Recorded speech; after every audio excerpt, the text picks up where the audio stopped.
Hello everyone, good morning. Last video में हमने पढ़ा था कि डबल इंटीग्रल कैसे निकालते हैं अगर लिमिट्स दी हुई हो तो, और अगर लिमिट्स नहीं दी हुई हो तो। ठीक है, तो लास्ट वीडियो में मैंने आपको क्वेश्चन कराया था, अगर लिमिट्स नहीं दी गई हैं तो हम उसका एक एरिया बनाते हैं, जो भी हमें कर्व्स दिए रहते हैं, और उसमें y एक्सिस के पैरेलल चिप कट करते हैं और फिर हम उसको वैल्यूएट करते हैं। बहुत सारे कमेंट्स आए मुझे, और मेरे बहुत सारे स्टूडेंट्स ने रिक्वेस्ट की मुझसे कि मैम थोड़े और प्रॉब्लम्स लीजिए, क्योंकि डिफ़िकल्ट, मैं मानती हूँ, बिल्कुल मानती हूँ कि कॉन्सेप्ट थोड़ा सा डिफ़िकल्ट है। तो चलिए थोड़े से और हम क्वेश्चंस इस पे करते हैं। Let us discuss few more good questions that how to evaluate double integral.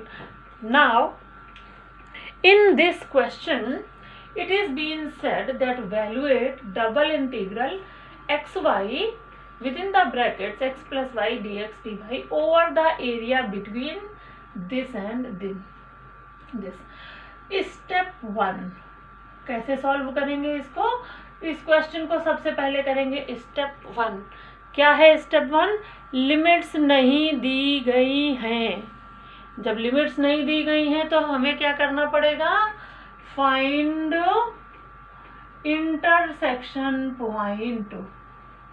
Okay, हम सबसे पहले इंटरसेक्शन पॉइंट पता करेंगे। फाइंड कहाँ, किसके किसके बीच में? जो भी कर्व्स दिए हैं। तो कौन कौन से कर्व्स दिए हैं? From the given curves.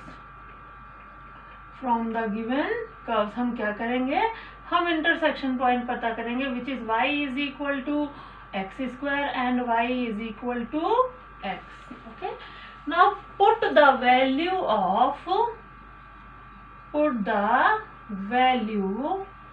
Of y is equal to x in y is equal to x square.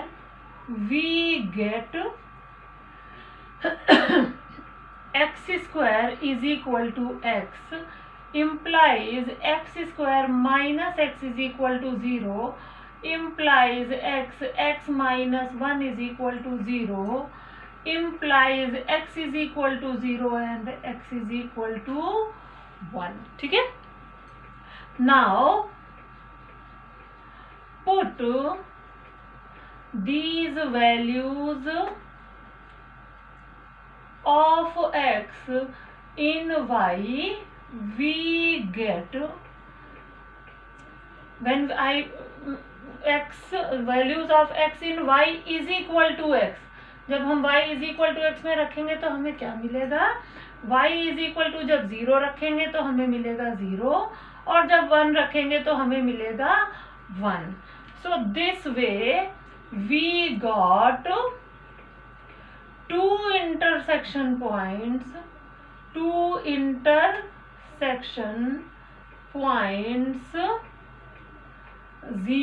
0 and 1 1. ठीक है, कौन कौन से इंटरसेक्शन पॉइंट होंगे? 0 0 होंगे और 1 1 होंगे. ठीक है, now I will erase the question and अब इंटरसेक्शन पॉइंट निकल गए. अब नंबर 2 क्या होगा? What is number 2? Draw the region. अब मुझे रीजन को ड्रॉ करना पड़ेगा. I have to draw the region. ठीक है, कैसे रीजन को ड्रॉ करेंगे? तो हमें पता है कि ये जो है y is equal to x square is a parabola facing upward. It is a parabola facing upward. कैसा होता है? ऐसा अभी मैं बनाऊंगी, थोड़ा सा मुझे बड़ी जगह चाहिए इसको बनाने के लिए, तो इसे इरेज करके फिर मैं बनाऊंगी. It is a parabola facing upward. और ये क्या है? y is equal to x is a line passing through origin. passing through origin and 1 1, क्योंकि हमारे पास ये 1 1 है, ठीक है ना। एक तो ओरिजिन से होके जाती है और एक 1 1 से होके जाती है। So this is the line which passes through origin and 1 1। अब मैं इसका फिगर ड्रॉ करूंगी, उसके लिए मुझे ये सारा इरेज करना पड़ेगा, ठीक है ना। So if you want you can take a screenshot, otherwise I will proceed. So now what I will do, I will draw the region. See,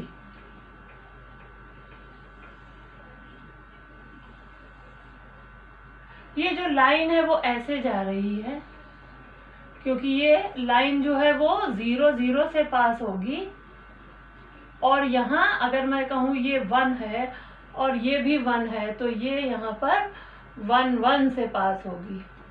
ये मैं थोड़ा 1 इधर से बदल रही हूँ, ये 1 1 से पास होगी, ठीक है ना।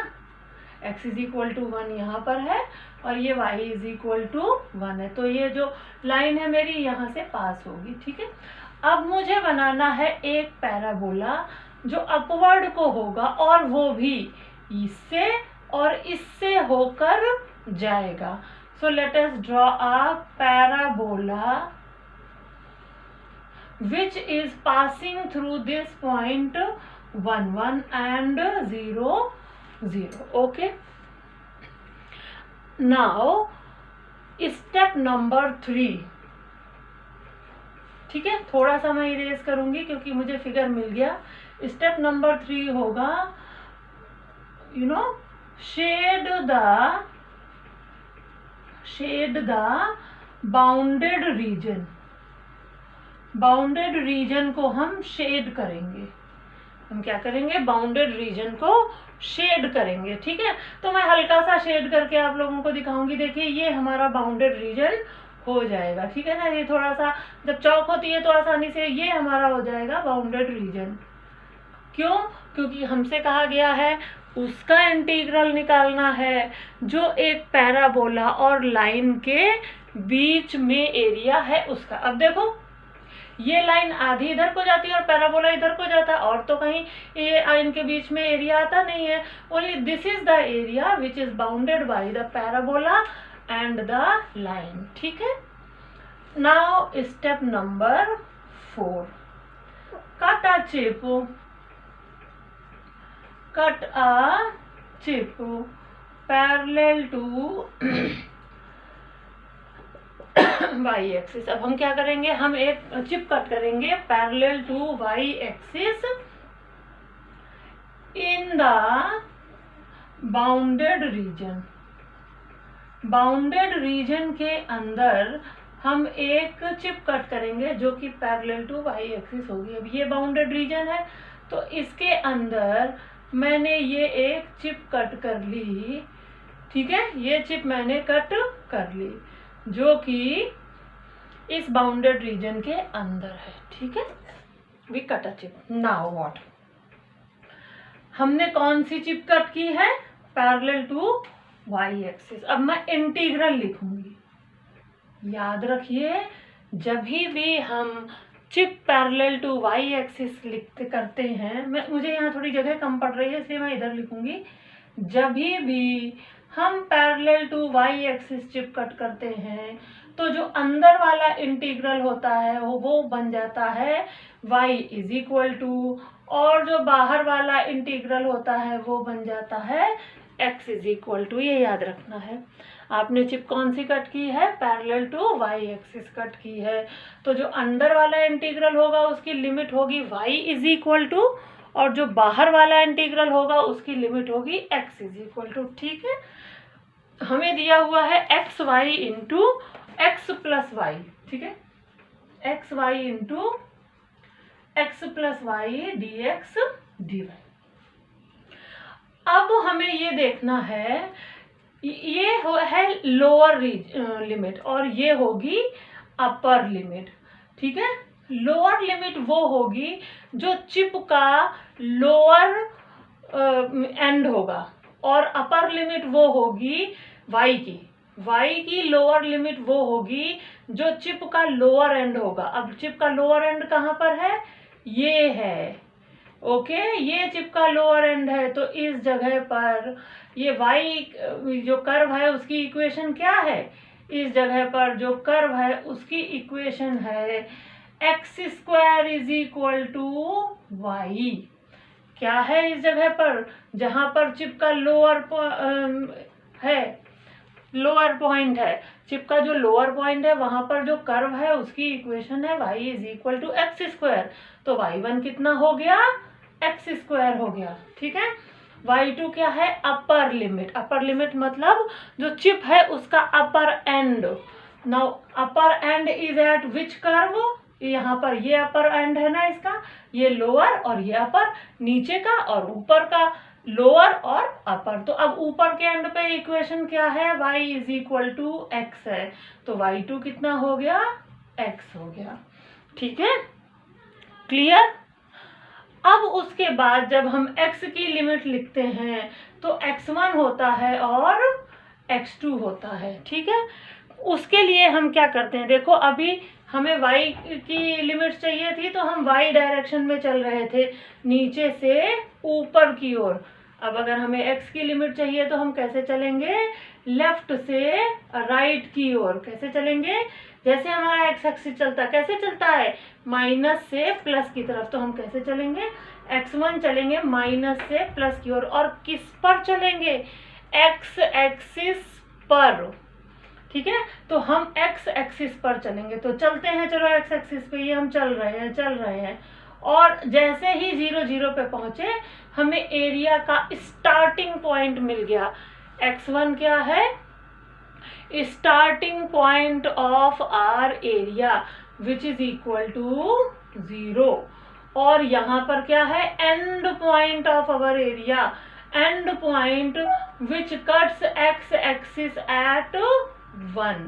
एंड पॉइंट हमेशा कहीं पर भी हो, वहां से हम एक परपेंडिकुलर लाइन x एक्सिस पे कट करते हैं या डालते हैं। वो जहां पर भी x एक्सिस को कट करती है वो ही हमारी अपर लिमिट हो जाती है। तो कहाँ पर कट कर रही है? x² इज इक्वल टू 1 पर। तो ये हमारी लिमिट हो गई 0 to 1। ठीक है, अब हम इसे आसानी से सॉल्व कर लेंगे। So let us see how can we solve it. Before I proceed, you take a screenshot so that we can you can afterwards also understand this.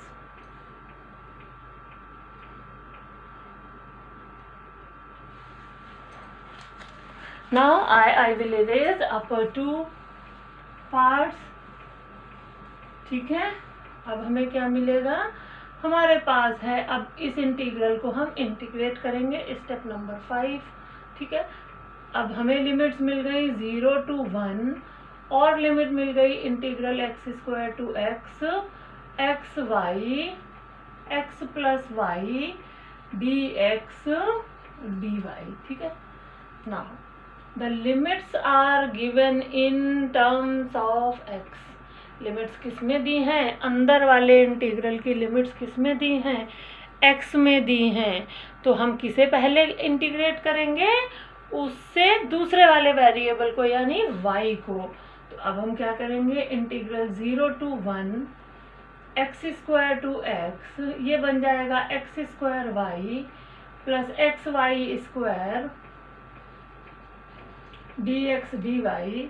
I am integrating y first, so I will get 0 to 1 x² y² upon 2 plus x y cube by 3 from x² to x dx। ठीक है ना? मैं अब multiple integral पे पहुंच चुके हैं, तो मैं ये मान के चलती हूँ कि हमें इंटीग्रेशन आता है। ठीक है, इंटीग्रेशन आता है तो ही हम मल्टीपल इंटीग्रल कर पाएंगे, वरना हमारे लिए बहुत मुश्किल हो जाएगी।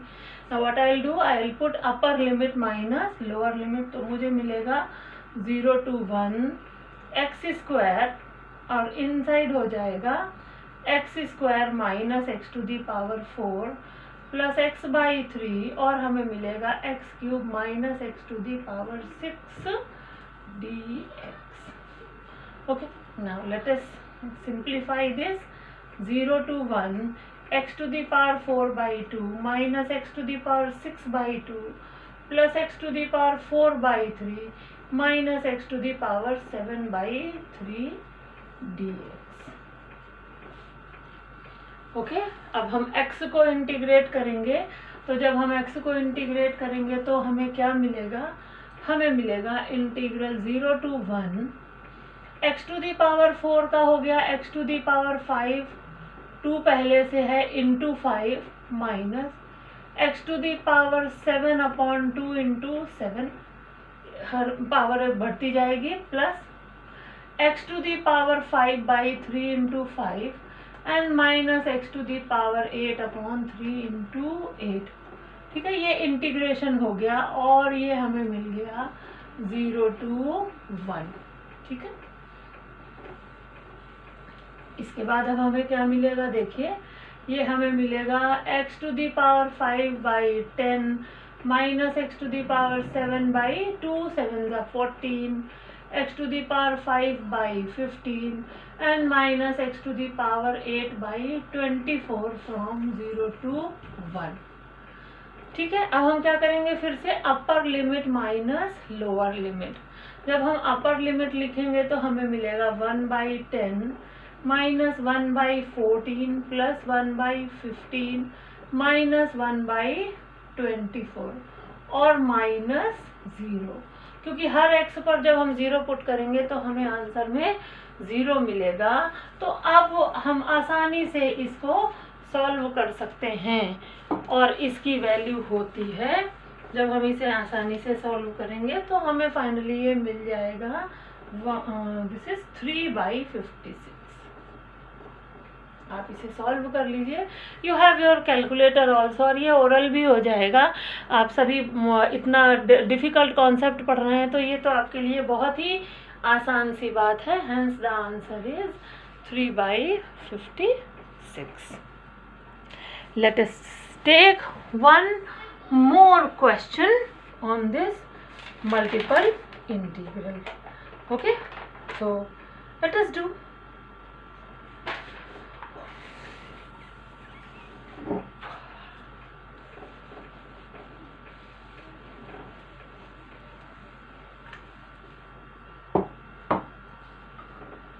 Now, question is, what does the question say? Evaluate double integral e to the power 2x plus 3y dx dy over the triangle bounded by x is equal to 0, y is equal to 0 and x plus y is equal to 1. ठीक है, again solution is step number 1. Now what is the in this question what हमें क्या करना है, what we have to do, हमें ये evaluate करना है। Now अब देखिए क्या लिमिट्स दी हुई हैं, नहीं दी हुई हैं। अगर लिमिट्स नहीं दी हैं तो हमें क्या करना होता है, find the intersection point, points of the given curve, x is equal to 0, y is equal to 0 and x plus y is equal to 1. ठीक है, now it is given to us x is equal to 0 and x plus y is equal to 1. When I'll solve this, I'll get y is equal to 1 minus x, then y is equal to 1 minus 0 is equal to 1. When y is equal to 0, I'll get y is equal to 1, this is given x plus y is equal to 1, so x is equal to 1 minus y, so x is equal to 1. How many intersection points I got? I got 2 intersection points. So 2 intersection points are being obtained. Intersection points are obtained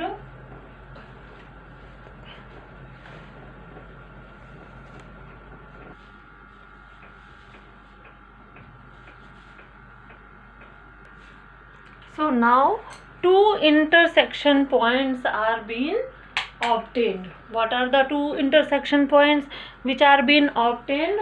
That are obtained. One is 0 1 and another one is 1 0.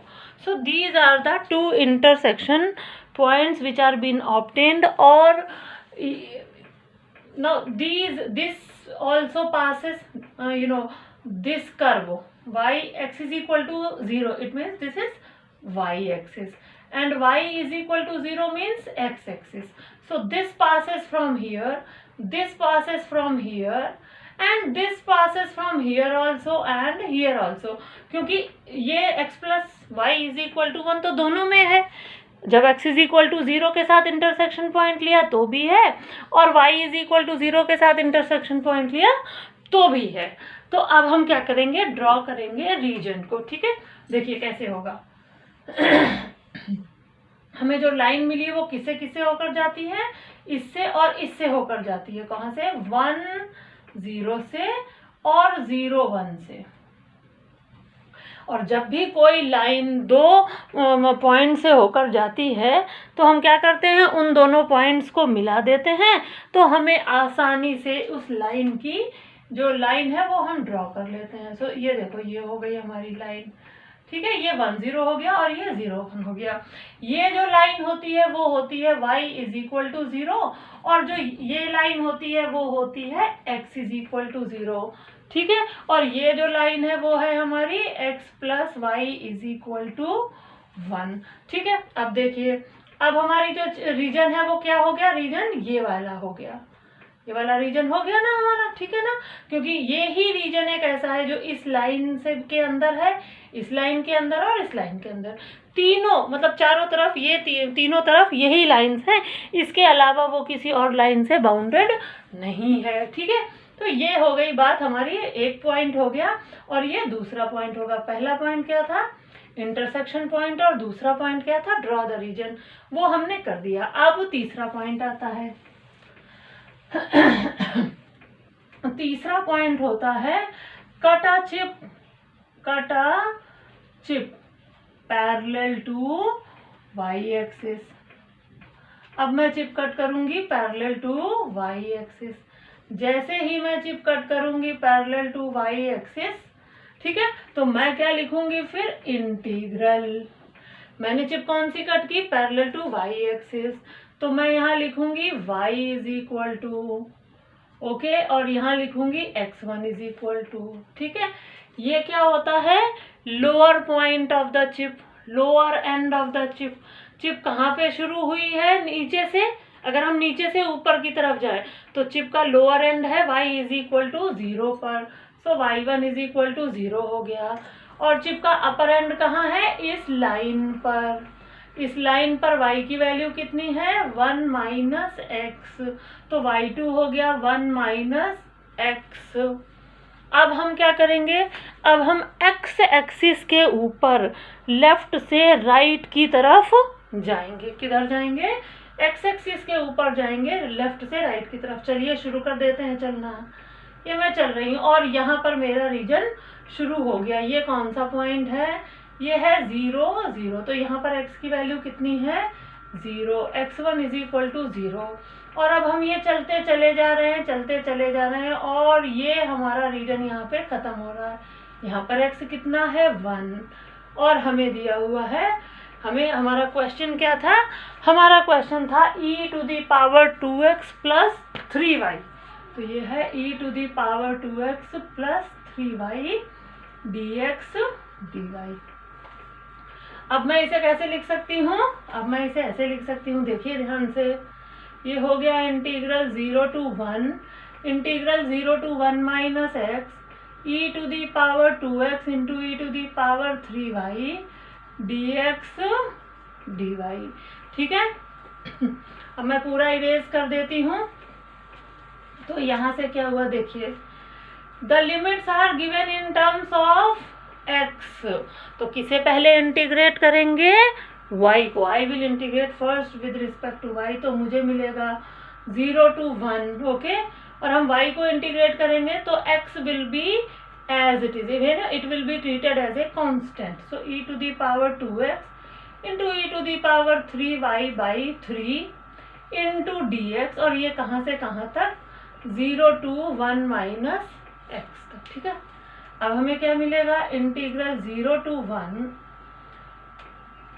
और by 3 will come out, और मुझे मिलेगा e to the power 3 1 minus x minus e to the power 3 into 0 dx, ठीक है। Let us solve it further. अब हम और solve करते हैं, तो अब हमें क्या मिलेगा, 1/3 इंटीग्रल 0 to 1, और ये e to the power 2x into e to the power 3 minus 3x minus 1 into dx। इसका अंदर मल्टीप्लाई करेंगे मुझे मिलेगा e to the power 3 minus 3x plus 2x minus e to the power 2x into dx। ये यहाँ से मिलेगा 1/3 integral 0 to 1 e to the power 3 minus x minus e to the power 2x into dx, ठीक है। अब क्या मिलेगा हमें, अब हमें मिलेगा 1/3 इंटीग्रल 0 to 1, मैं इसे लिख सकती हूँ e to the power 3 into e to the power minus x minus e to the power 2x dx। अब मैं इसे इंटीग्रेट करूँगी विद रिस्पेक्ट टू x, तो मुझे मिलेगा 1/3 e to the power 3 minus x upon minus 1 minus e to the power 2x and from 0 to 1. Now I will first put upper limit and then minus lower limit. तो हमें मिलेगा 1/3 e to the power 3 e to the power minus 1 upon minus 1 minus e to the power 2 and minus e to the power 3 e to the power 0 upon minus 1 minus e to the power 0 and bracket close। अब देखिए हमें क्या मिला, अब हमें मिलेगा 1/3, इन दोनों से हो गया e to the power 2 with minus sign minus e to the power 2 and minus minus plus e to the power 3 and minus minus plus 1। तो अब हमें और क्या मिला, अब हमें मिला और आगे ये हो गया 1/3 e cube minus 2e square plus 1। Now this is your answer. So I have taken few simple questions this time so that you can easily understand concept first. Once you will understand concept, we can solve difficult problems also very easily. So in the next video lecture, I will once again take few very good questions which are almost been asked in every exam if multiple integral is in their course. Okay, so till then, goodbye, bye bye.